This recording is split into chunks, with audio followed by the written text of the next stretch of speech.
Hey y'all, my name is Emu, and today I tried my hand at a speed paint. I don't know how well this will go over because if you don't know, speed paints are traditionally done for digital art. But I'm not good at digital art, I'm still figuring it out. I decided, you know what, why not, and tried anyways. It was a process. I'm still figuring out the best way to capture footage, especially when my sketchbook is the size of my torso. I mean, look at the size of my hand in comparison with the paper. I did try zooming in during editing, but it made the quality absolute dog. I'm talking watching an anime episode in 5 parts on YouTube in 2008 bad. Speaking of watching anime in the early 2000s, Madoka Magica had a death grip on every anime fan in the world. Even if you weren't into magical girl anime, you at least knew how gritty and dark this one got. And to those who haven't seen it and are wondering how something with such a cute art style that's a magical girl anime could be as dark as I'm claiming, well, without spoiling too much, let's just say you watch a lot of people die in gruesome, horrible ways. Think Attack on Titan levels of messed up. Which is a fitting comparison considering, well, if you know, you know. Chomp chomp, babes. To my fellow people of culture who do know, I bid thee the warmest welcome and offer my finest treats and beverages. Anyways, on to the actual progress of the piece. You'll notice I had already sketched it out before starting the video, and that's because I have a really hard time sketching things from a distance. I have to have my face 2 inches from the paper, otherwise it turns into hot garbage. That, and I still get self-conscious around cameras, and drawing while being recorded makes me way too nervous. Coloring is a little easier though, which is why I'm fine with coloring this piece in. I'm less likely to rush and make mistakes.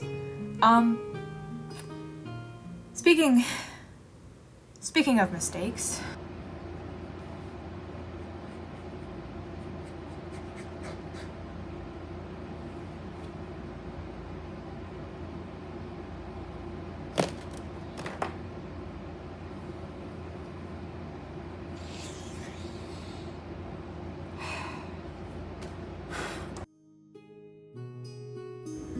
Yeah, if you couldn't tell, I was really close to just burning down my entire sketchbook after that. The worst part about it is the black ink on the other side of the page that it smudged off of isn't fresh. I had drawn that a week prior to filming this video. But onto my materials, I used Copic markers, as you can see, for her hair, her skin, and the white part of her dress. For the underside of her dress, I used a navy blue watercolor to give it almost a galaxy feel. I stuck to one color though to keep it simple and to not make one part of her design, I guess, overcrowded. And at the end, I went over everything with colored pencils to add smaller details and add a little bit more depth. That's usually my process for a lot of art, and I know some people like sticking with 1 or 2 mediums when working on a piece, but I like the look. It's just a lot more personal, and if I don't have a specific color in one medium, I can supplement it in another. I think a lot of people are taught that when they're young. If you paint something, you can only use acrylic or oil paint. If you use markers, only one type of marker. And yeah, some mediums don't really mix, but why can't I use acrylic paint and marker together? Why can't I use crayons and gouache? Despite what we've been told, there are no rules to art. I think the only thing this can't apply to is digital art. I don't think you can exactly add acrylic paint on top of your screen or tablet, you know?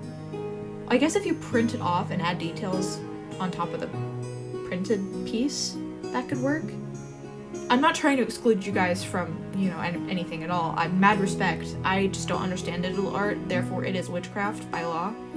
I can't think of a clever or a good transition to the next subject, so we're just gonna pretend like this is a clever bit that I'm doing. If you guys can keep a secret, I have a confession to make. I didn't watch Madoka in middle school like most of my peers. In fact, I only recently watched it last year, and I'm glad I waited. You see, 13-year-old me was one of those edgy brats that decided I was so much more emotionally deep than the entire world, and no one could understand the brutal concepts my brain was putting out there. The inner machinations of my mind were truly an enigma. Like, what if I'm secretly in a coma and my reality is merely a dream? What if I'm the only real person in the world, and everyone else is just figments of my imagination and holograms? I was so deep that the only way to cope was to wear a feathered fedora every day to school, regardless of the rest of my outfit. Truly, I was the pinnacle of all human emotional intelligence. So imagine that narcissistic, I'm 14 and this is deep dweeb, and combine her with the concepts of Madoka? The morality struggles, the needless cycle of death, all to save one person, the sacrifice at the end. I would have become utterly unbearable.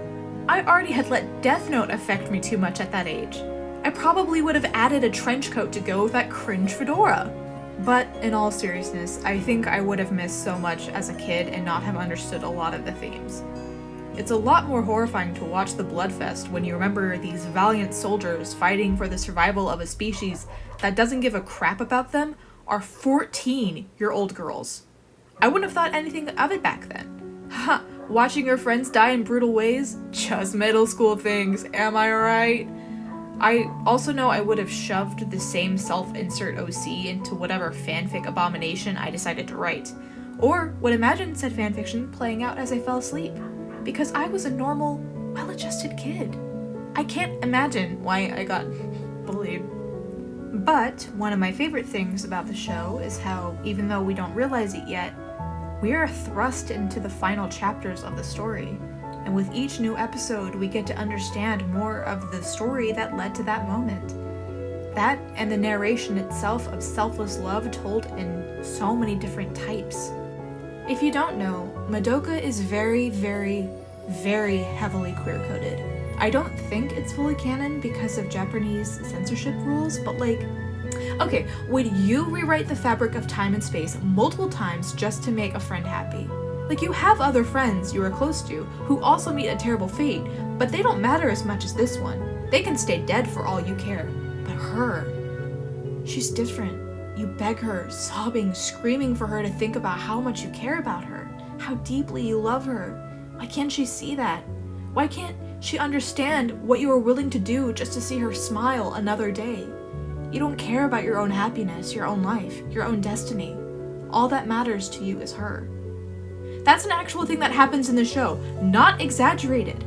So we have this selfless love, but only directed towards one person. The I would burn the entire world if you asked it of me type. The I have and will kill for you type of love. But then for Madoka herself, we have a different type of selfless love. She genuinely believes everyone, regardless of their past, deserve to live and continue on. I can't give full details without spoiling the ending, but she sacrifices so much in the end in order to help literally everyone. So imagine a girl willing to do whatever it takes to protect everyone around her, and her girlfriend who's willing to kill, and has multiple times, to make sure she is safe and happy. And that's just two of the main characters. Sayaka's arc makes me cry so hard every time I've watched it. Similar to Hamura, Sayaka expresses self-love towards one specific person. She gives up so much for the love of her life, to a degree that it becomes harmful to herself. You watch as her humanity begins to slip, and she fully throws herself into the role of being a child soldier. Her wish is granted, but at an extreme cost to her own psyche. I know it seems like I spoiled a lot, but trust me when I say the amount of plot twists and plot points in this show is insane. I could talk, and have talked, for an hour about this show and not even begin to fully cover even half of the show. This show can fit so much content, lore, and trauma in it, you guys have no idea, unless you've watched it, in which case you have an idea. Sorry, had to take a minute to calm down there. I know it's an older fandom, but it is still really active because all of us are bonded in the shared trauma that we experienced by watching the show. And hey, if you want to join a really cool fandom or wish to experience the gay trauma TM, I highly recommend the show. Also, please talk to me if you have seen it. I love overanalyzing shows and themes, and it'd be really cool to talk to people who have seen it. And obviously, I have friends who have seen the show, but most of them only want to talk about the show within the scope of nostalgia. I can bring up how truly gut-wrenching Kyokyo's backstory is, and how her blind devotion to her father and his religion being betrayed completely shapes who she is when we meet her. But the response I get is, "Oh, Kyoko! Yeah, she was pretty cool. I loved that show when I was a kid." That's great. That's wonderful. Good for you. But give me your perspective as an adult. Give me that literary analysis. Heck, even just tell me what wish you would ask to be granted. Anything, please. I am begging for crumbs. Maybe y'all can give me some of that beloved dissection of characters and themes I am so terribly craving in the comments. That way, I can also get interaction as well. Or, you know what? Give me that mini analysis for any given show we all keep in the back of our heads. I know you have one. We all do. Write me paragraphs about the themes of Banana Fish. Give me a character dissection of Ichigo from Tokyo Mew Mew. Talk to me about the music from Promare. Whatever you've been waiting for people to ask you about. I'm asking. So lay it on me. Like, honestly, I live for this stuff. And with that final thought, it's time for me to wrap up this video. I'm getting close to the end here, but if you want a close-up of the final piece, stay tuned until the very end. I'm also thinking of doing a similar piece, but with Demon Hamura, so if you are interested, mayhaps you also leave a comment about that.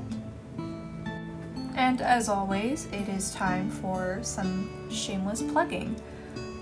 You can follow me here on YouTube. I mean, you're already here, right? May as well if you liked my content. If you stayed this late, you probably did.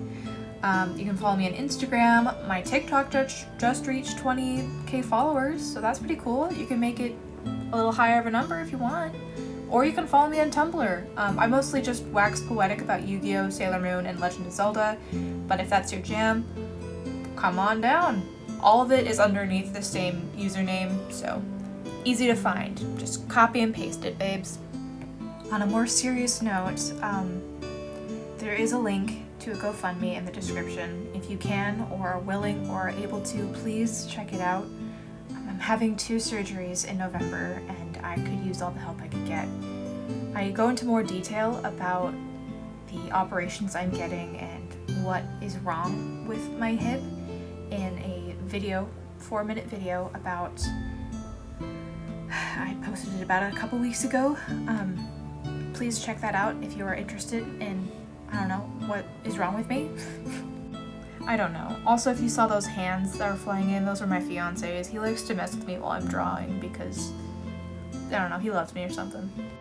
But yeah, despite the mistake that I made and the struggles I had with filming, I actually had a really fun time drawing this, and it's always fun making YouTube videos and, you know, seeing who gets to see it.